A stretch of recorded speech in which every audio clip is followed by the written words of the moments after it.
Good morning. Good to have you with us on this busy Monday. I'm Joe Fryer. Savannah will join us in a moment. In just a few short hours, Donald J. Trump will take the oath of office, and the 45th president will become the 47th president of the United States. He's become only the second president to ever serve non-consecutive terms in the White House. The first was President Grover Cleveland, whose second term began back in 1893.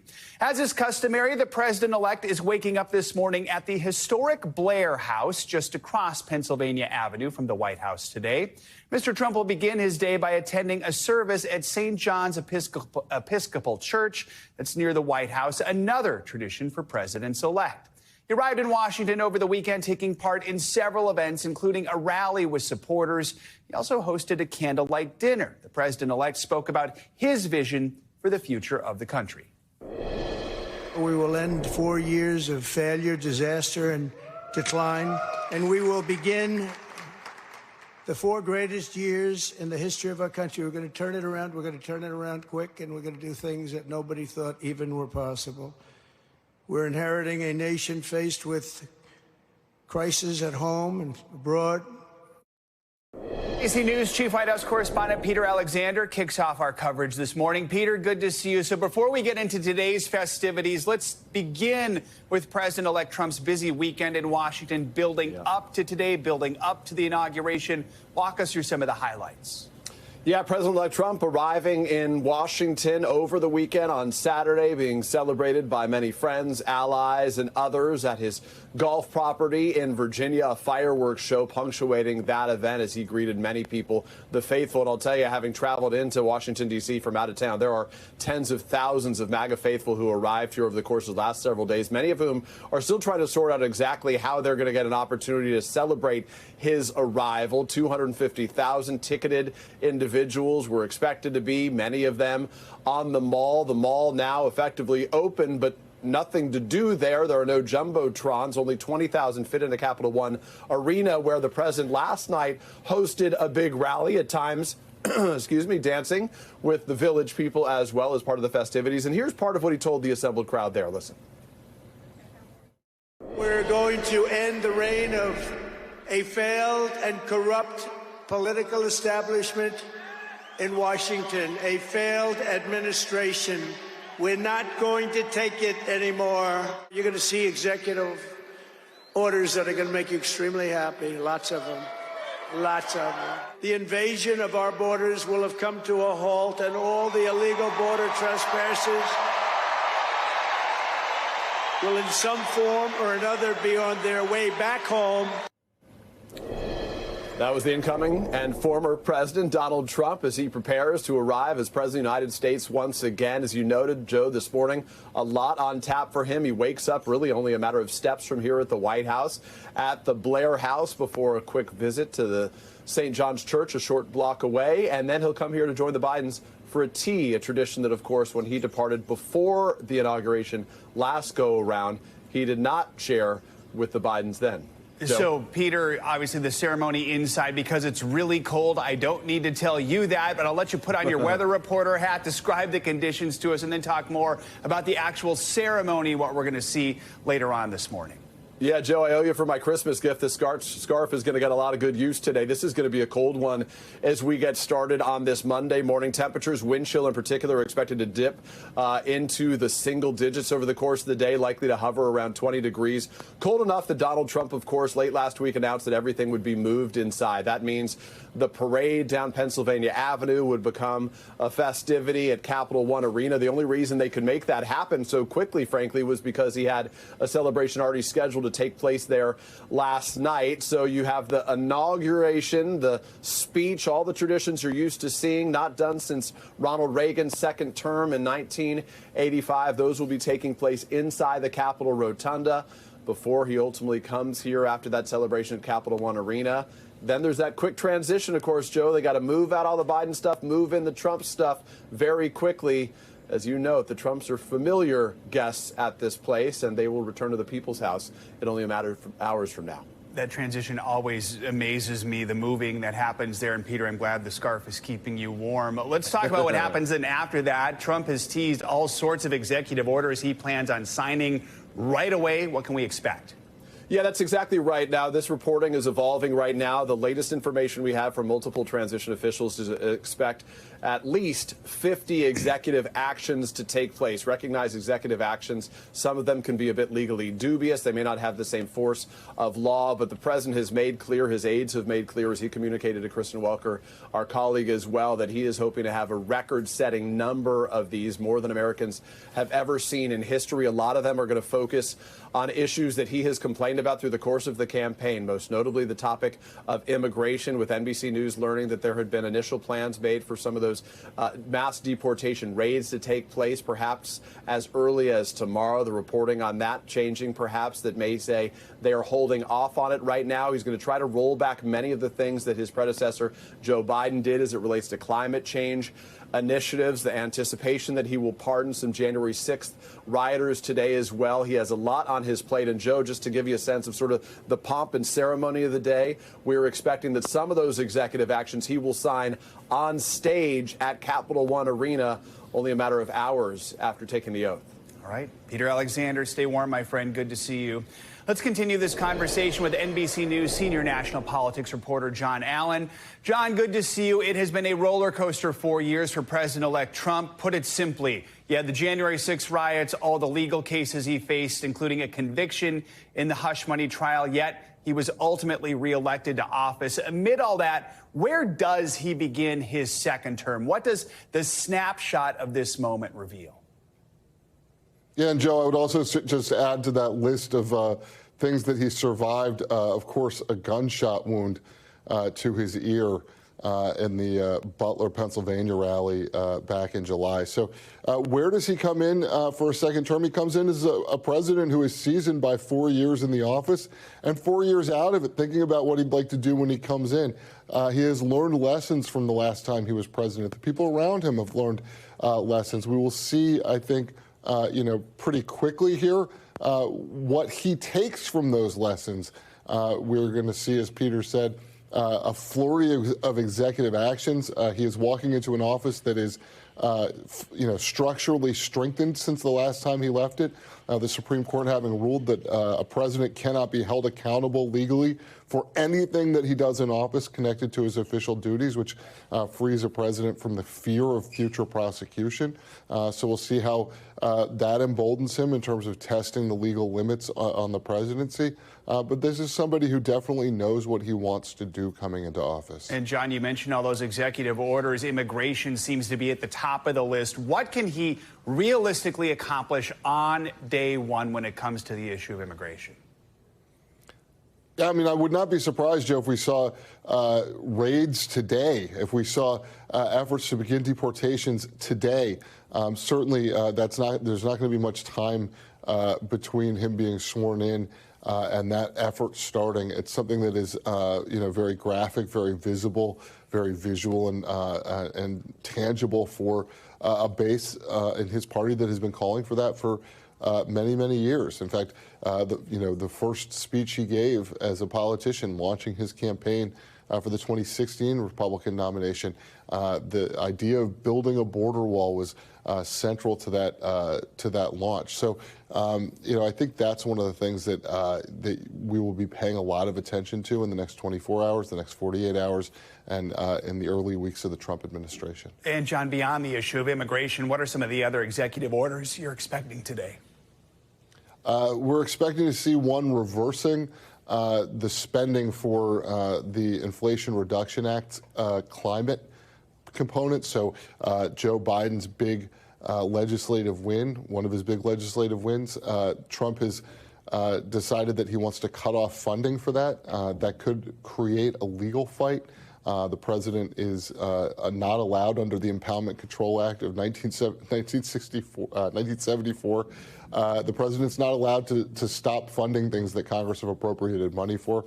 But Trump's officials believe that that's unconstitutional, and they plan to go forward with an executive order on that. And I think we'll see something today, likely on the issue of trans athletes competing in women's sports. All right, John, appreciate your time this morning. Thank you so much. Let's focus on the security preparations for today's events. NBC News law enforcement analyst, former Secret Service Special Agent Abby Pomporis joins us now with a closer look at that. A few things we're going to look at here. First is just the fact that we have a president-elect here who had an assassination attempt against him in Butler, another apparent assassination attempt then after that. How does that change the security situation? Does it change things as far as security for today, for the inauguration? Well, look, in general, I would think absolutely yes. He had 2 attempts on his life. One was absolutely a very close call. Also, don't forget what happened here on New Year's Eve when we had those 2 terrorist attacks. And that's another element that comes in. So you're kind of seeing a shift here where traditionally protection was really about the focus was on the president and the other VIPs and protectees. And now the concern is also becoming and shifting, and rightfully so, the people. The crowds and crowds and crowds of people that are going to be attending the events. Although it's been moved inside, you still have that concern. Yeah, I want to ask you about that. So it's moved from outside, and I have to imagine that does make security easier. Is that true? And what are some of the challenges that could also present? So it does and it doesn't. It makes it easier in that it's easier to protect the president and the other protectees. You're in an environment, always think it's contained. There's walls around. I can funnel people through checkpoints. I can clean the area. I can keep it secure. So as far as the president and the other VIPs there, yes, that's a good thing. But still, crowds are still expected to gather. And so I think where a lot of attention is going, where I don't think it has traditionally gone, is the outer perimeter. Helicopters are up. They're looking at vast distances, vehicles being left unattended, anything going on the ground, because a big concern are the crowds of people that are going to be gathering, because now you are responsible for them as well. Yeah, talk about how big of a challenge that is when you have all these people coming from the outside to visit the city, hundreds of thousands of people, a lot of events still going on. Some have been pulled back or curtailed a little bit, but still, there's a lot going on in the city right now, and that's going to keep everyone very busy when it comes to security, right? It's actually really hard. Yeah. It's a really hard thing because you're trying to keep all these people secure, and you don't know if it's going to be an orchestrated attack. And if it is, hopefully there's rumblings, you'll hear about it through the intelligence line. But then there's these lone wolf attacks that we've seen, and these are really difficult to predict. That's a concern. But you know what? They're bringing in a lot of manpower. In fact, yesterday I saw on X, Miami PD is sending their law enforcement officials. So you're really seeing everybody coming together in this umbrella of like, we really need to lock things down and keep people safe. Because if something were to happen, like just the repercussions of what that means for other events and our individuals, you know, Americans being able to get together to celebrate events, it really is going to have detrimental effects. All right. Abby Pomporis, appreciate your expertise this morning. Thanks for joining us. We turn now overseas to the Middle East in another major story. One day in, the long-awaited ceasefire deal between Israel and Hamas does appear to be holding. 3 Israeli women taken hostage by Hamas during the October 7th attack were returned to Israel on Sunday. They reunited with their families and friends after 471 days in captivity. An NBC News crew in Gaza witnessed the handover of the hostages from Hamas to the Red Cross. The women were then transferred to the Israeli military and brought to a hospital for medical evaluation. Now, in exchange for the hostages, the first of 90 Palestinian prisoners were released earlier today, as negotiated in this complex 3-phase deal. More hostages and prisoners are expected to be released in the coming days. NBC News correspondent Danielle Hamamdjian joins us now from Tel Aviv with the latest. Danielle, good morning. So talk about, first of all, how are these released hostages doing? What do we know about their conditions? Yeah, good morning. And one can only imagine what it's like being their parents this morning, not only waking up knowing that they're alive, which they didn't know for 470 days, but that they can actually take these women in their arms. And over to Gaza for the first time in a very long time. The skies over the Gaza Strip are quiet and clear. No Israeli drones, no Israeli fighter jets. How long will this last? No one really knows, but the focus is on taking this an hour at a time, one day at a time. As you mentioned, the women had an initial medical assessment and were reunited with their families, and some really emotional pictures there, looking at their reunion with their mothers. Now, of course, at a distance, they seem well. They're on their feet. They're smiling, but that's on the surface. There will be, of course, further tests to be done, the psychological implications of being in captivity for well over a year. I mean, it's complex, it's delicate, and that'll be of great concern. The medical staff have been preparing for this. They knew more or less how to prepare. They've been through this before back in November 2023, but more than a year has gone by, and so they did not know exactly what to expect from what condition to expect these hostages in. Emily Damari, who is 28 years old, she is a British citizen. She was seen with a smile on her face, her bandaged hand, having lost 2 fingers on the day she was abducted, October 7th. She was shot that day. She is from Kibbutz Kfar Aza. She was abducted.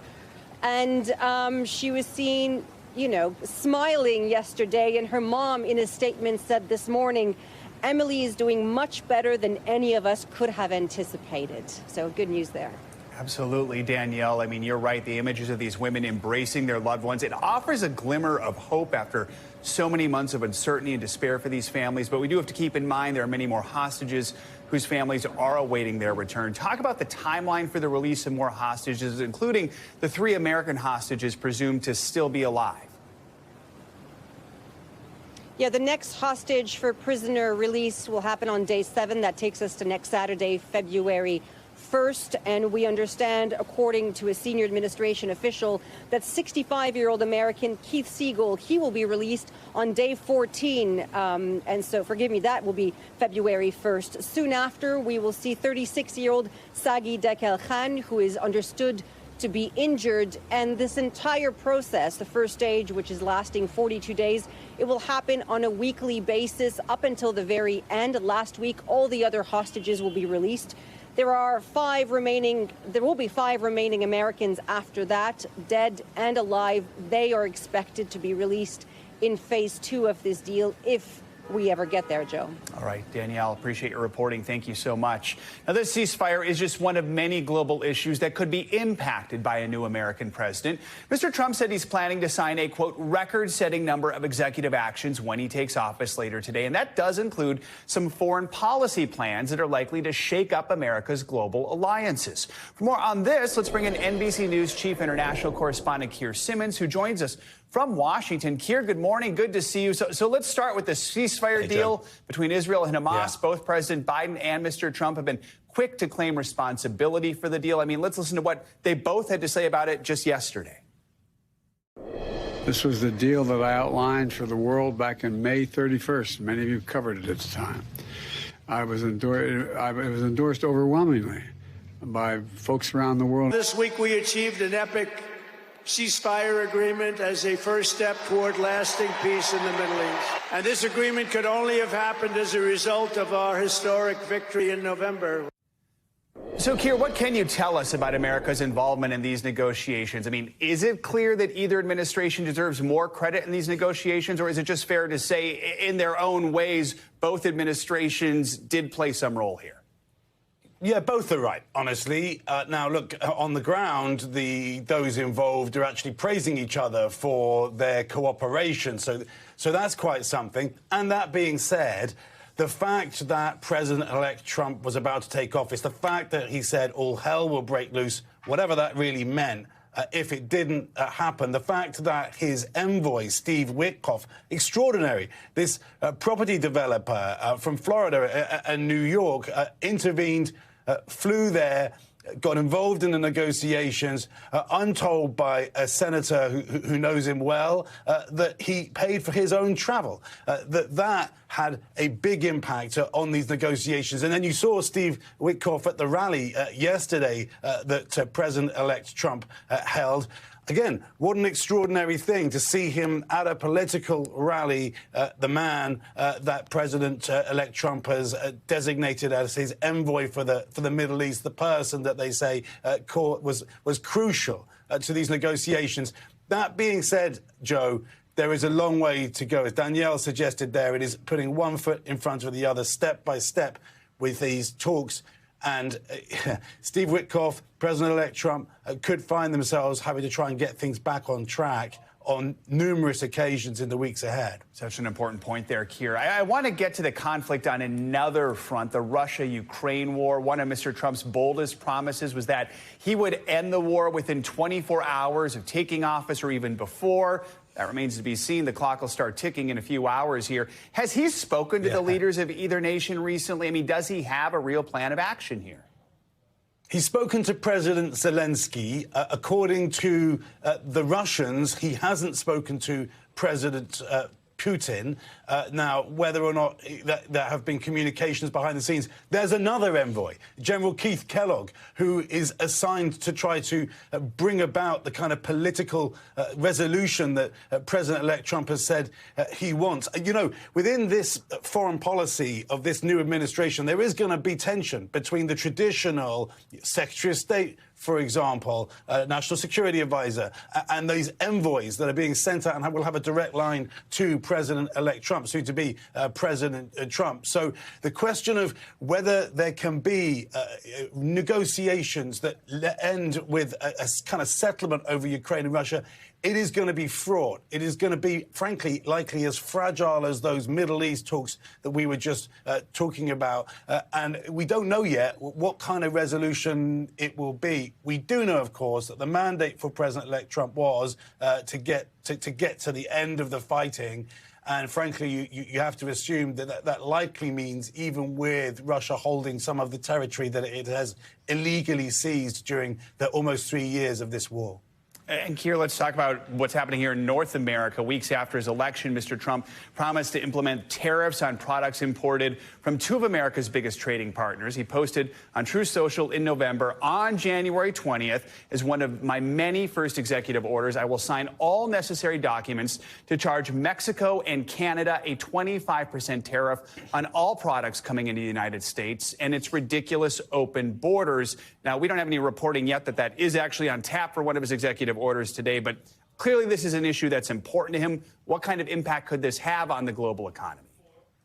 Well, different folks have different views whether the impact the tariffs have. So that, you know, there are critics who will say it will increase prices for Americans, that it will add to inflation, that it will have an impact, but not the impact that President-elect Trump wants. I mean, you only have to read the art of the deal to recognise, and we've seen President-elect Trump in power before, to understand that quite often what he does is he begins with his kind of maximalist goals at the outset of a kind of negotiation, and then things move politically from there. You're right, though. I mean, the first question is, will there be tariffs? By the way, it's not just with Mexico and Canada. Europe, China, all of these countries have been threatened with tariffs by President-elect Trump during the election. What exactly the first moves will be? Well, another example, he spoke with President Xi of China just on Friday. So what does that mean for relations? And again, of course, Canada and Mexico working very hard to try to ensure that they don't face these kinds of tariffs. All right. Keir, good to have you with us this morning. Thank you so much. Thanks for watching. Stay updated about breaking news and top stories on the NBC News app or follow us on social media.